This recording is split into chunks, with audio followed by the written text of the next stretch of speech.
G'day fellas and welcome to a casted game. Spawning in on the east side, rather the west side of the map, we've got Beastyqt playing as the English. Now, Beasty is currently in preparation for N4C, the $100,000 Age of Empires 4 tournament. I'm going to be down on the ground casting it in Berlin. Beasty's going to be with me rather. He's going to be there with me. But he's going to be a player. I'm going to be a caster.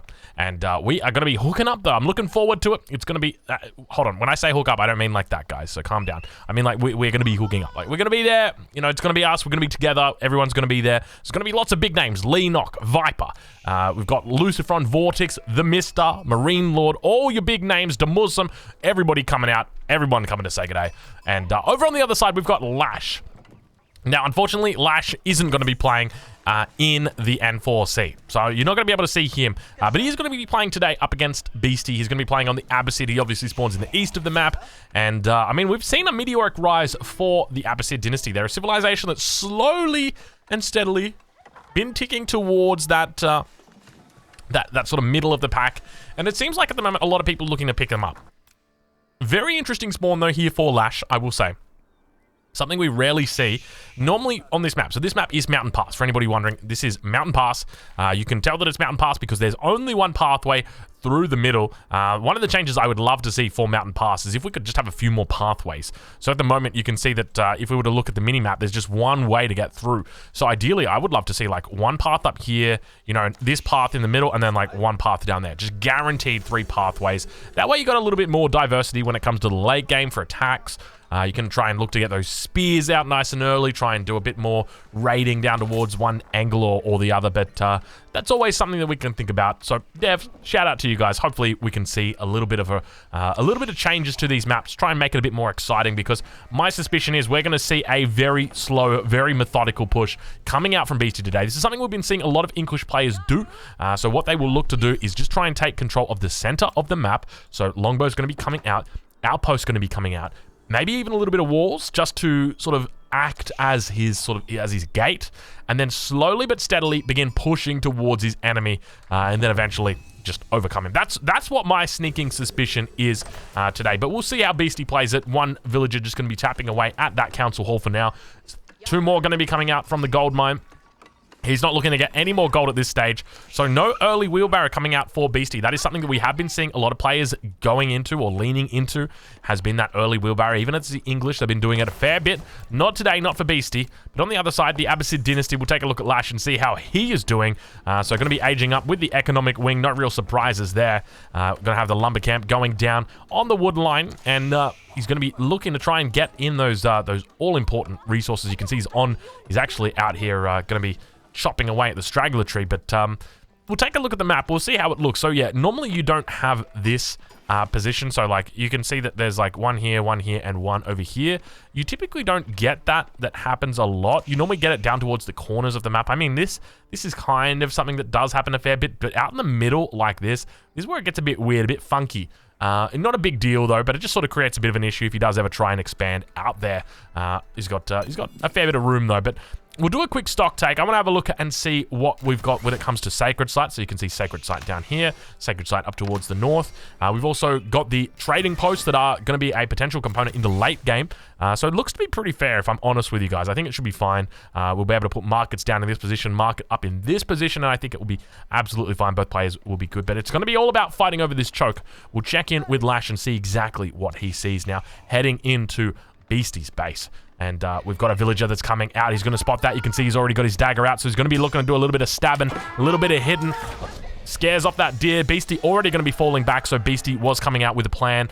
Probably looking to wall or even get an outpost down nice and early. Doesn't get that down, unfortunately, for him. Now, over on the other side of the map, Lash probably going to be looking to drop down a stable. We'll see how he plays it. Obviously, going up against the English, stables are going to be imperative for your opening. He's got more than enough resources to drop that down if he so pleases to, and indeed it is going to be the stable. Bad positioning here. Beasty's just run past here. You just... Okay, so hot tip to you guys out there. If you're up-and-comers, what you want to be doing is you want to try and be hiding your infrastructure at best as much as possible. Now, if you know that Beasty's got a scout right here, you don't go and drop that stable down unless you're intentionally baiting him out, which could be an option. We have seen that many times before where players will go for a great bait mate, but we can see that Beasty is definitely confirming that now. He's not seeing any other barracks or other barracks or other infrastructure that's coming up just yet, and now heads back towards the base, but obviously we do know there is that archery range back behind there. So who knows? Maybe Lash has got a little plan. Settle down, you scout. Gosh, you know, when it comes to one of the things that really annoys me, it's those... So in Age of Empires 4, we don't have the ability to have an independent observer. What do I mean by that? I mean, if you take a look up here, right, you can see I've got a drop-down list. Now, you guys can't see that, but I've got two options. I've got Beasty and I've got Lash. And I experience the game as they experience it. So I can see Lash's perspective from here. But by the same token, I get all the warnings that Lash does. I get all the vocal calls that he gets. And so it means if a scout spots something from Beasty's perspective, as an example, it's going to call that out. It's going to do it. And just like, you know, with the wolves as an example, those things are also going to be out there as well. And from a caster, like as a caster, you don't really want to hear that stuff all the time. It's nice to draw your attention to it, but at the same time, a lot of those noises can be very repetitive, like we hear with that scout. But now it looks like Beasty is going to be going for that tower attack. This is something that we suspected would be coming nice and early, and you can already see Lash trying his best to emulate the same success that Mr. had up against Don Artie in the early game. This is it's the exact same matchup, a very similar map, but unfortunately just not going to have the same mass that Mr. had in that game. And now we see Beasty going to begin pushing out towards those archers, doing a fair bit of damage. Once this outpost comes up, I really don't know exactly how Lash is going to be able to deal with it. And now we begin to see what I've been calling out and what we've been experiencing a lot in the last 48 hours, and it has been arrow slits. Arrow slits, arrow slits, arrow slits. Players are just moving towards this playstyle where they just drop down outpost after outpost. So the first outpost comes down, second outpost probably going to be down right here. He'll put arrow slits in. There you go. So second outpost coming in now. So he's not able to connect these up 100%, but arrow slits is going to be coming in for him on this outpost, and it's so difficult to deal with because you can just drop in your spears. Okay, it's such a smart move. You've got your spears here, you drop them into the outpost, they all of a sudden become ranged units. They're like a longbow, and then when the cavalry gets in close, that's fine, you just evacuate the spears and get them out onto the battlefield. It's so difficult to deal with, and now Beasty once again going to be pushing in. It looks like a couple of horsemen going to be coming out here. Lash going to be trying to push back that villager. If he's not careful, he's going to lose that villager. I think that villager might actually be gone. The very first villager in the entire history of the world gets taken out by horsemen. Who would have expected it? So a bit of a misplay there from Beasty, definitely misjudging his opponent. I don't think he expected the force that came out right there from Lash, and I don't think that Beasty realized that Lash was going to go in at the same angle that he did. But now we do see more spears continuing to come out. Double villagers going to be coming out as well for Beasty. So he is fed up with this stuff. He is going to be straight away heading towards that. Doesn't look like we see a blacksmith coming out just yet for him. Still a lot of wood in the bank here. And Beasty continuing to reinforce that arrow slits has come through. Doesn't need to get fortified outposts at all. Not a relevant factor in my opinion. Just really needs to keep making those outposts and make a lot of those outposts now. Now, I did read a thread on Reddit. Somebody mentioned or said, hey, Drongo, there's a thread on Reddit about you. And I said, all right, I'll go check it out. And somebody said, Drongo, I like your casting style, but the only thing is, you always keep it with the enemy line of sight off. Like, you've always just got it in on the player line of sight. You never turn it off. And that's true. That is very true. That is something that I do quite a fair bit. So, I mean, I'd like to know what you guys think down in the YouTube comments. If you like it, you know, typically what I'm going to be doing when I swap perspective between these players is I'm going to be watching one player. I will take off the fog of war. I will switch over to the other player, and then I'll put the fog of war back on. So you sort of have this seamless transition. But I know some people don't like the fog of war. Because I guess for me it's hard to tell what perspective we're really looking at. But speaking of perspectives, we've now got to take a look at the perspective of Lash, because he is beginning to push out. A couple of horsemen here getting caught on a scout, doing a great job as well. Archers doing a good job of picking off the spears. You can see right now as they fall back towards that outpost. The villagers, where are the villagers? Hold on, did he lose? Is that 2 villagers that went down? Did he lose 2 more villagers? I remember there were going to be villagers coming out. I was talking. I was distracted by the Reddit post. Was that more villagers? I suspect that was. Did he take out more villagers? Is he just shutting down this outpost attack before it even runs? I suspect he might be. But essentially, I want to know what you guys think. Let me know what you think, because ideally what I try and do is give you the perspective of the player, see what information it is that they are working with. So here, as an example, you really can't see what's happening beyond the horizon. You know, Lash has very limited information about the movements of Beasty, whether he's looking to come and potentially attack down towards this position, you just don't know.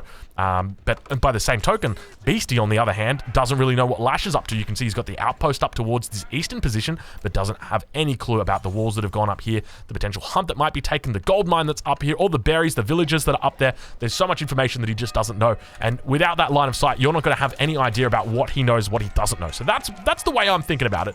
But let me know what you think. Leave a comment down below. We'll take a look now, as it looks like we've got ourselves a bit of a fight happening on our hands. It is go time, ladies and gentlemen, because Beasty is now looking to fall back. We see those spears getting down on the ground. Archers from Lash doing a great job of just picking off these spears, and it looks like... Where did that villager go? Don't tell me that villager... Okay, the villager is alive, so 3 villagers down for Beasty so far. 4th one manages to stay alive for the moment. Lash doing a good job of just keeping Beasty on his toes at this point in time. Looks like we might have ourselves another bit of an attack right here. The numbers starting to build up significantly as well for Lash. A lot of these horsemen are out now. I'd love to see what kind of upgrades we're talking about when it comes to Lash. We'll have a look and see exactly what he's got. Doesn't look like he's got any through at this stage, so no blacksmith coming out, at least that we can see at the moment for him. Beasty now going to be under attack once again as these horsemen move out into the middle of the map, and Beasty going to be under significant attack. The spear's doing a great job of collecting them. You can see the horseman now running in. He needs to be looking to micro these a little bit better. Archer's going to be trying to pick these out, but unfortunately the poor micro coming out there from Lash, meaning that a lot of those archers do get picked off. You can see there's only a handful of archers left. Beasty on the other side now probably going to be thinking about getting a battering ram down, I suspect. We'll take a look as we enter back into the normal screen. Where is that blacksmith? I know, I can smell it, Beasty. I know that you're thinking about it. There's got to be a blacksmith somewhere. How is there no blacksmith? Is it in the middle? It's not in the middle? Where is Beasty's blacksmith? He really hasn't gone for a blacksmith. That is wild. I feel like with the amount of wood... Is he going for a second town center? No, he can't be. He's saving up a lot of wood in that bank right now. I would be absolutely... Going for a mill? Okay, interesting. I didn't expect this. I honestly look at this and I'm just thinking Beasty wants to try and get a battering ram in here and try and finish the game. But obviously taking his time, continuing to play it out age 2. Now, when it comes to Beasty's perspective, he doesn't really know whether his opponent's gone for that second town center just yet. We can see that he's got the scout coming out around the bottom of the map here. No one's really actually been out to capture this sheep yet. Beasty's still going to be attacking towards that mill, but... Not gonna see that second town center because it's not in existence right now. But Beasty's still looking to bring that scout around and try and spot out what his enemy is up to. Archer's doing a great job of teeing off. He does manage to finally get down this outpost. Now, this is the consequence of going for a bit more of a greedy outpost. Sometimes you do see players go for a bit of a sort of back-to-back, I guess is the best way to say it, like a leapfrog strategy where they'll go outpost here, and then an outpost down here. Beasty definitely went a bit more aggressive with that. Now, Beasty's going to come out the back. He's going to see the stone outcropping is empty. He's going to know that there is no second town center, or at least there shouldn't be. There could be a stone mine up here towards this eastern part of the map, but doesn't look like it. Now over towards the east side, or rather the north side of Lash's base, looks like an outpost going to be going down. Villagers going to be looking to evacuate the wood line as the scout does get behind enemy lines, and they're going to be able to fire over the forest at the same time. It looks like he's managed to clean up that position over there, so could look to bring over the lumber camp, and that's exactly what he does. Drops down that lumber camp over on the eastern front, and definitely a wise decision. A lot of idle time coming out here for him. But keep in mind, he's very happy behind these walls. A lot of resources back over here. He's going to be super happy with this. Does always have these wood lines as well to fall back on if he needs to, but he's feeling pretty good about himself, I will say that much. Beasty now moving up towards the north, sort of anticipating the movement of his opponent. We can see that beautiful formation coming out, and now we can see those horsemen looking to try and get in on the action. That mill going to be burning down slowly but steadily. A lot of dings happening right now for Beasty. I'm not sure exactly why he's dinging so much, but yeah, those dings are going absolutely ham now. It doesn't look like he's dinging anymore, though. But that scout does actually come behind the enemy line, so I would expect that we might even see Beasty move up towards this position. Siege Engineering finally coming through for Beasty. So this was something that we sort of expected a little bit earlier from him, but a little bit late. He's going to be dropping down those battering rams now, and you can see that he might be caught in a bit of a difficult spot here. He's going to have to make a decision about whether he wants to finish off that battering ram or whether he's going to look to pull off those spears. It does look like he goes to pull off those spears, moving towards the front line. The battering ram does stay up. You can see the archers firing off at the longbows, or rather the longbows firing off at the archers. The archers trying their best to clear out the spears, not having a lot of luck. You can see he's got a huge amount of archers in here, but just the numbers coming out from Beasty are massive at this point in the game. A really difficult spot for Lush in this situation, or Lash rather. Have I been saying Lush all this whole time? Apologies, Lash. I've been calling you Lush. I've been thinking like, you know that place that smells really good? You walk through the shopping center and there's a really nice smell? It's Lush. So that's what I'm thinking of, so apologies to you, mate. It's Lash, fellas. It's Lash. But Lash now under significant threat as the battering ram begins to move in. Lash is going to be looking to get up to the next stage. If he can get to Men-at-Arms or a Mangonel, he's going to be very happy. He is playing the Beastyqt Dynasty, so if he can save up some money, actually a lot of villagers now getting pulled. You can see he's got 4 or 5 units inside that. Got to be careful of the trade in this situation. He is aging up, so if he can get up to the next stage without dying at this point in time, he can actually be in a very fortunate position here. He is losing units continually, and it looks like Lash is going to have to fall back from this position. If he doesn't, he's going to be in dire straits. 21 villagers at the moment. Ideally wants to move them onto gold. If he can get a single Mangonel out, he can win this game. But unfortunately losing all of his infantry, so taking a bit of a preemptive fight. Ideally what he wanted to do was wait. If he had waited, didn't lose his archers, didn't lose his horsemen, he was on the way up to the next stage. This bad boy's got 7,000 health on it. He can sit here, he can wait, and he can hold off just using the town center to cover fire, gets up to the 3rd age, immediately drops a Mangonel because he is the Beastyqt Dynasty and they have this ability to make Mangonels. He could have turned the tide of the game 100%. If we take a look at the score right now, you're going to see Beasty is ahead by more than 1,000 points now. So Beasty's English looking incredible. This is part of the reason why the tower rush is so damn strong. Beasty, obviously an incredibly good player and knows exactly how to exploit it. Look at Beasty right now. Tower on the hill, ladies and gentlemen. What a gorgeous sight to behold. A tower making its way all the way to the top, just looking down upon the base of the English. We got to get a shot of that. Look at that right there. That is gorgeous stuff to see. And it looks like that was good game. Was that good game that got called? No, it wasn't. What was that sound that just... was it age 3 being hit? I don't even know what that sound was. I'm not sure. It just sounded like... That was my impression of the sound I heard. It was absolutely huge. But beautiful tower on the hill right there. Lash in a significant... a very, very concerning position right now. Huge force coming out. We'll take a look. 9 military population beam versus 44 for Beasty. Does he have any infantry back here? He does actually. He's going to be going for the Mangonel. Just a lot of that infantry has gone down, and now Beasty going to be turning his attention towards the enemy units. And you can see once that Mangonel comes out, I feel like Beasty probably going to have to fall back here. A lot of health on this town center. Gets the shot off. The Mangonel doing well. Spear's going to be coming forward and looking to finish this off. He needs to pull villagers. He's going to need to get heals up on these bad boys. Mangonel shot coming in. He needs to get... He doesn't have anything to cover this right now, and looks like the Mangonel going to be going down. Just doesn't have the mass to support the Mangonel, and it all comes down to that, ladies and gentlemen. All he needed was that mass. If he retains that mass, he's able to keep his head above water. He's able to use his ability as the Beastyqt Dynasty to make Mangonels, and subsequently he can win or at least hold that push coming out from Beasty. But subsequently Beasty demonstrating his prowess here. Now going to be looking to hunt some of those units down. Also going up to the castle age himself here. We see 20 villagers now dropping down that King's Palace, going down in the base, and it looks like good game gets called. Beastyqt takes out the victory. Lash, unfortunately, going to be losing this one. So, fellas, if you're watching this on YouTube, make sure you check out N4C. It's going to be coming at you live through the power of the internet. It's going to be happening right now. So, make sure you go check it out. I'll catch you guys in the next one. Thank you so much for watching.